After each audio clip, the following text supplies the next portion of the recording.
Assalamualaikum warahmatullahi wabarakatuh. Salam dan bahagia guru hebat di Indonesia. Salam guru penggerak. Perkenalkan, saya Dina Wahyuni, calon guru penggerak angkatan 10 dari DKI Jakarta, asal sekolah SMP Islam At-Taubah Pulau Mas, Jakarta Timur.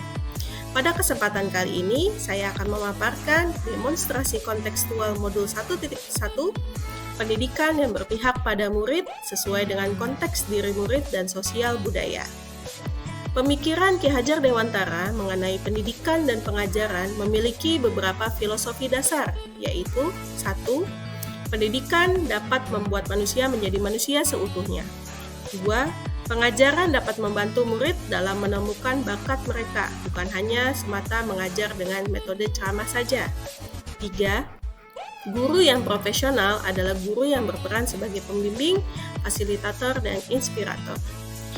Pemikiran Ki Hajar Dewantara tentang pendidikan berpusat pada konsep student-centered learning atau memerdekakan peserta didik, di mana 1. Pendidikan memerdekakan. Bertujuan membentuk manusia merdeka lahir dan batin. Merdeka lahir berarti memiliki kemampuan untuk hidup mandiri, sedangkan merdeka batin berarti memiliki kesadaran terhadap hak dan kewajiban. 2. Ing ngarso sung tulodo, ing madya mangunkarso, tutmuri handayani. Filosofi ini menggambarkan peran guru. Guru menjadi teladan ing ngarso, pendorong semangat ing madya, dan pemberi dorongan dari belakang tutmuri. 3. Sesuai dengan kodrat alam dan kodrat zaman. Pendidikan harus memperhatikan kodrat, yaitu sifat dasar bawaan anak dan juga tuntutan zaman. Pendidikan harus relevan dengan perkembangan anak dan kebutuhan masyarakat saat ini. 4. Trilogi pendidikan, watak, cipta, dan karsa. KHD menekankan pentingnya pendidikan watak, cipta, dan karsa. Pendidikan watak membentuk karakter, pendidikan cipta mengembangkan intelektual, dan pendidikan karsa melatih keterampilan. Secara keseluruhan, ini bisa disebut sebagai olah pikir, olah rasa, olah jiwa, dan olahraga. Pemikiran KHD tentang konteks pendidikan Indonesia saat ini masih sangat relevan karena menjadi solusi bagi berbagai permasalahan yang dihadapi oleh pendidikan Indonesia. Yang pertama, saat ini pembelajaran berfokus pada murid, bukan pada guru. Pemerintah menerapkan program Merdeka Belajar yang sejalan dengan pemikiran KHD, sehingga pembelajaran menjadi student-centered. Sekolah saya saat ini sudah menerapkan kurikulum merdeka dalam proses pembelajarannya, terutama di kelas 7.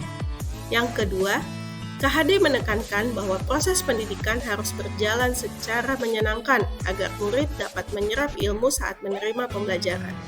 Memberikan suasana kelas yang nyaman, kondusif, dan berbagai media pembelajaran merupakan penerapan yang telah dilakukan di sekolah saya saat ini. 3. Menanamkan nilai-nilai baik kepada murid agar menjadi pribadi yang beriman, berakhlak mulia, dan berputih pekerti luhur. Pemikiran KHD ini tentunya sangat sejalan dengan visi dan misi sekolah kami saat ini yang didukung dengan beberapa kegiatan di antaranya. 4. Menginspirasi murid dengan cara mengembangkan dan membangkitkan semangat belajar murid merupakan hal yang harus dimiliki oleh guru.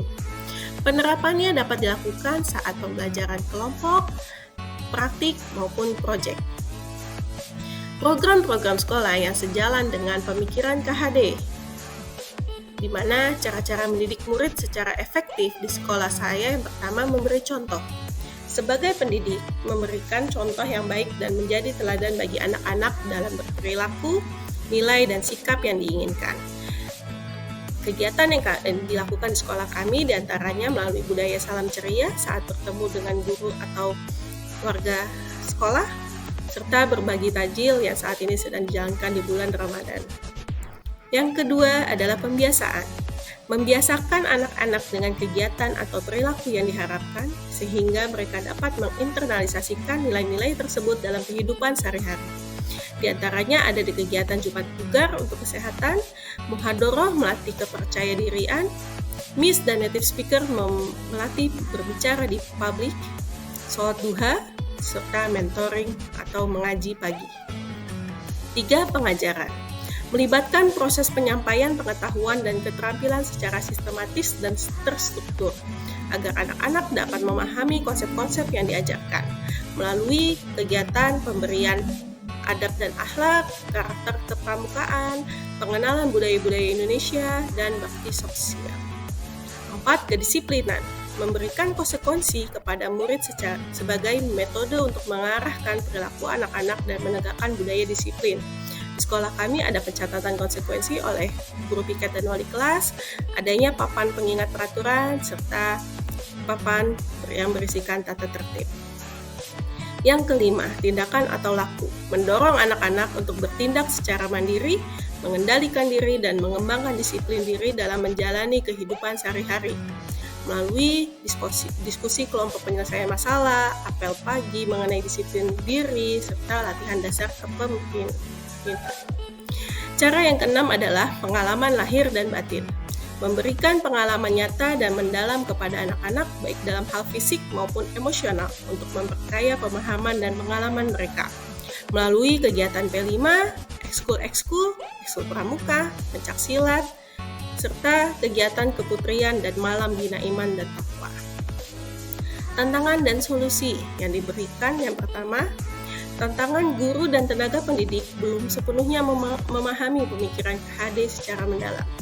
Kurangnya pelatihan dan pendampingan untuk membantu guru dalam menerapkan pemikiran KHD dalam proses pembelajaran.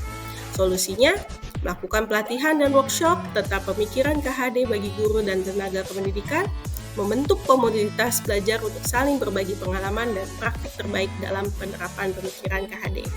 Tantangan selanjutnya adalah masih adanya budaya dan pola pikir yang tradisional dalam pendidikan, seperti pembelajaran hanya fokus pada hafalan dan nilai ujian. Kurangnya budaya belajar yang aktif dan kreatif, serta kurangnya minat murid dalam mempelajari seni dan budaya di Jakarta.